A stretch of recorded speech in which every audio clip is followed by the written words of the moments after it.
Las elecciones presidenciales de México de 2024 están más cerca de lo que realmente pensamos. Así que el día de hoy vamos a abordar nuevamente este tema sobre cuáles tendrían que ser las características o atributos presidenciables para quienes quieran ser candidatos.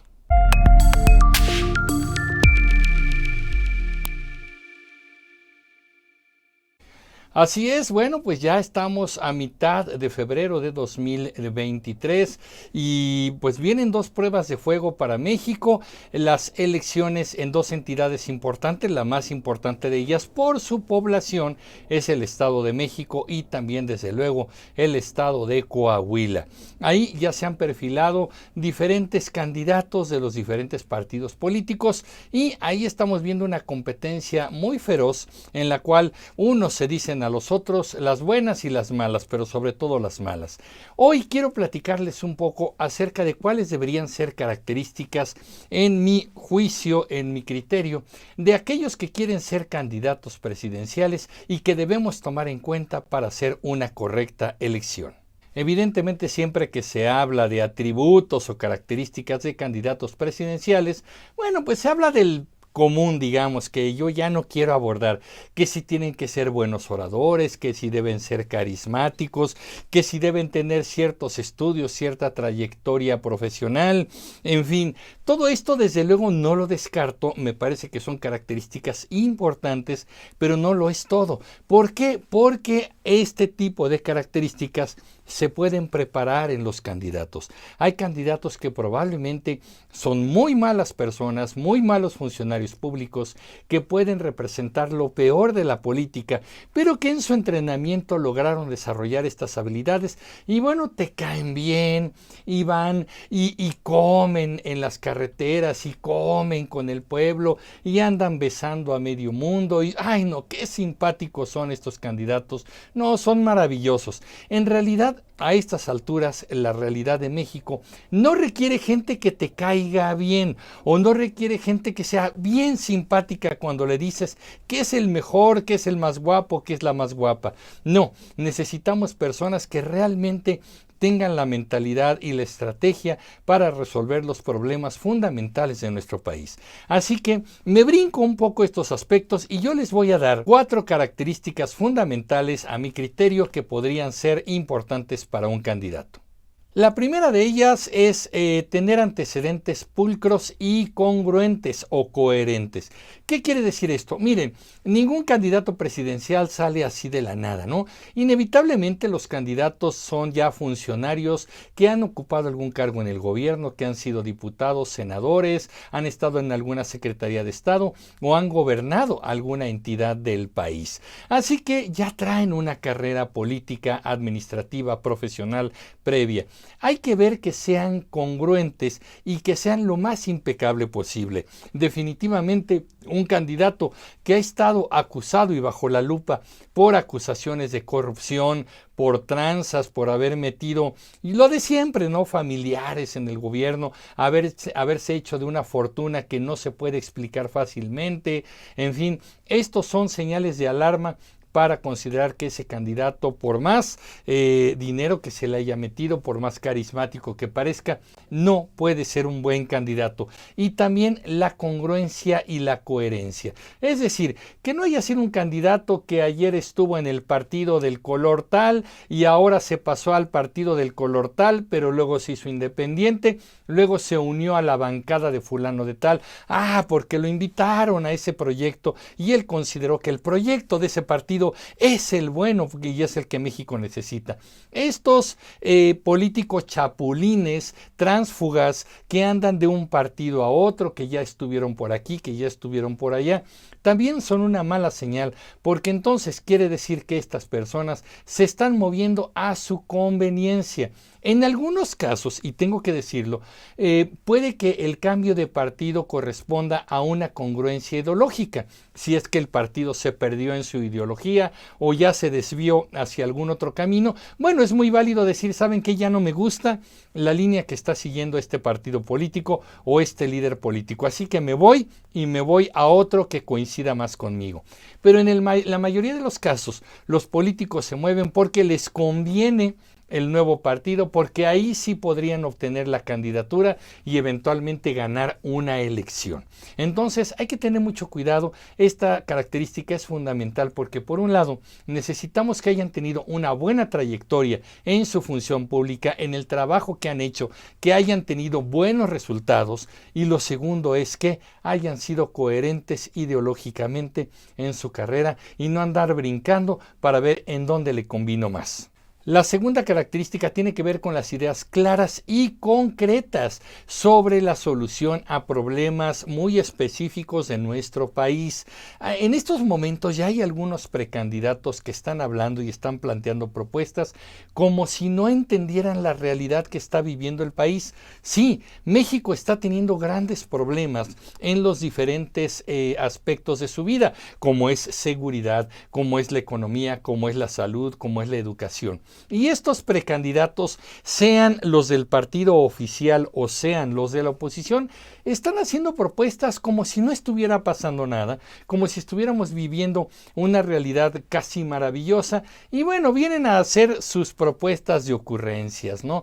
Ay, ¿y por qué no adoptamos a un mexicano y le damos dinero? ¿Por qué no hacemos? Ahorita están haciendo unos malabares muy simpáticos con aquella o con tal propuesta, como si se tratara de pues ocurrencias, chispazos, alguna grasejada que suena bien, ¿no? Ah, qué chistoso. No, a ver, aquí necesitamos personas que ya aborden con seriedad, con profesionalismo y con concreción temas importantes. ¿Por qué digo mucho esto de lo concreto? Porque muchos dicen, bueno, tenemos que resolver el problema de la economía. ¿Sí? ¿Cómo? Tenemos que fomentar el empleo, que haya más empleos en este país. ¿Sí? ¿Cómo? Tenemos que mejorar el sistema de salud. Sí, claro. ¿Cómo? Es decir, estas propuestas yo creo que nadie les va a decir que no. ¿Quién le diría que no a mejorar el sistema de salud? ¿Quién le diría que no a mejorar la educación y la calidad de la educación en nuestro país?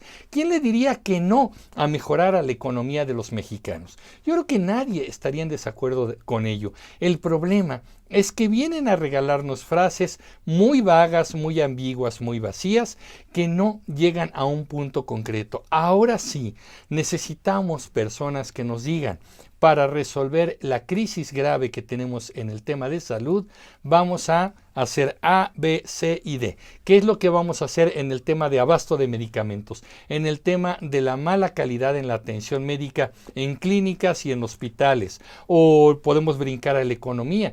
¿Cómo frenar el tema inflacionario en nuestro país?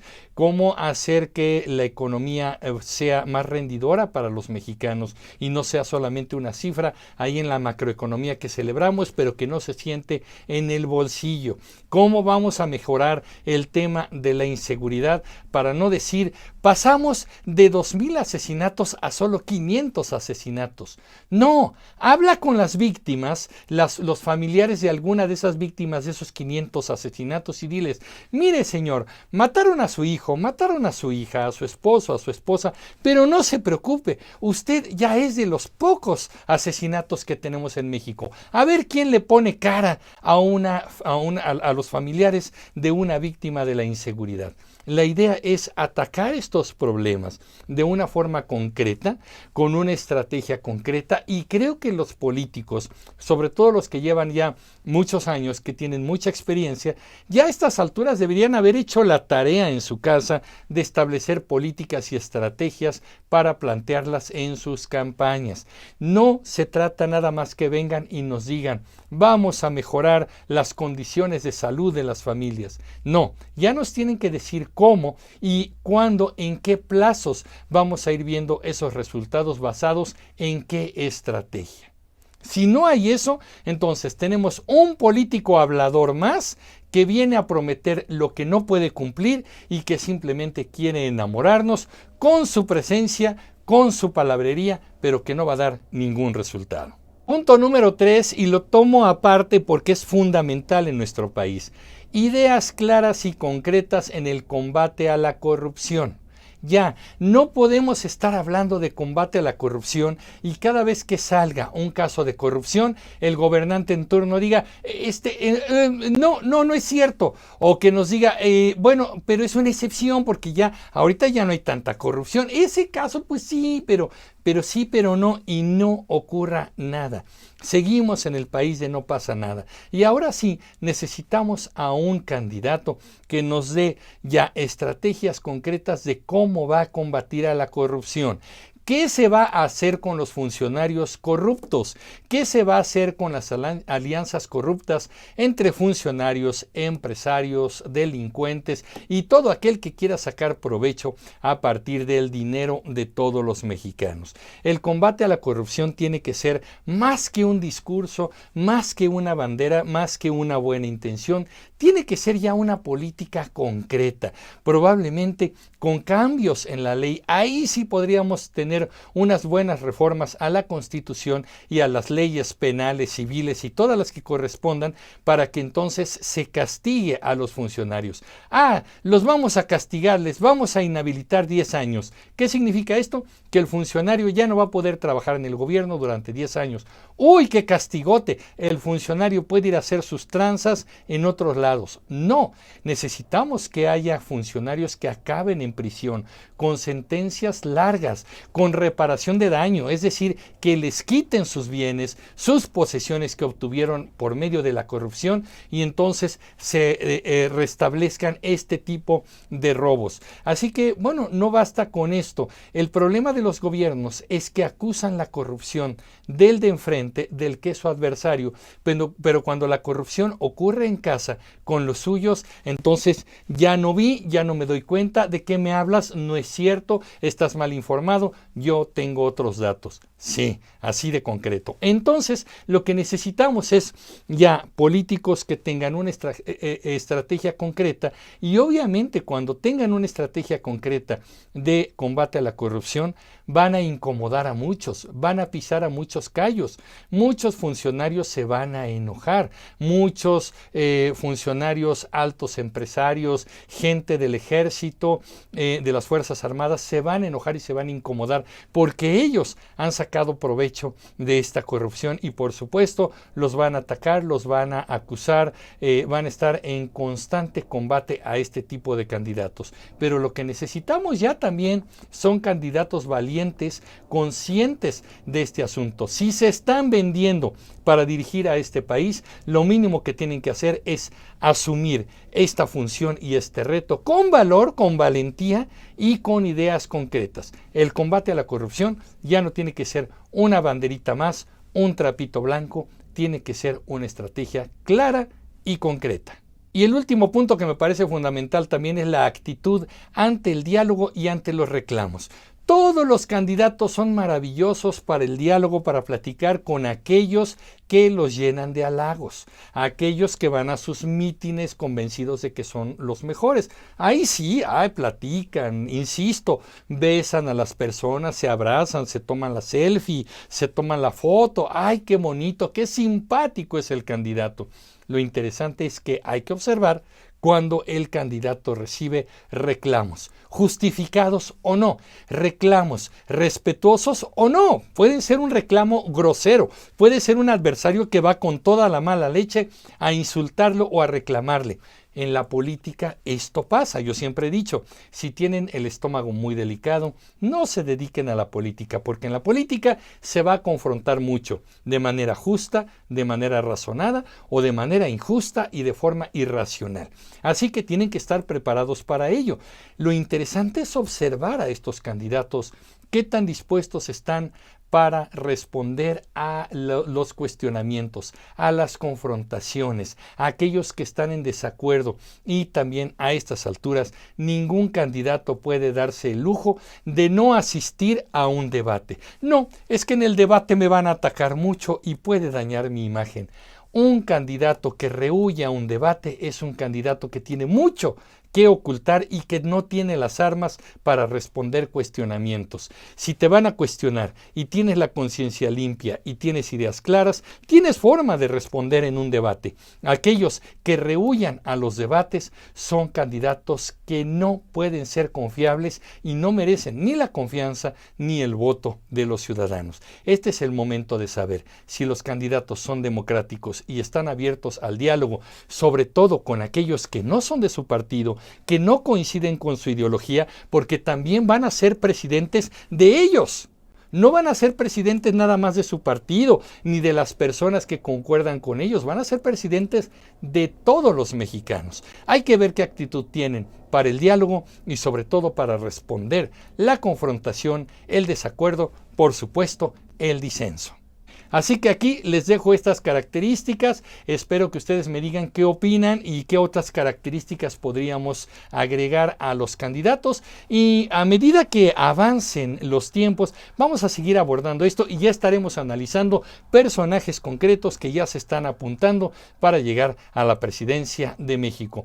Por lo pronto dejamos el tema hasta aquí y yo les pregunto, ¿qué opinan ustedes, comunicativos? Yo soy Emilio Pineda y los espero en el próximo capítulo de Comunicreando. Pásenla bien. Hasta pronto.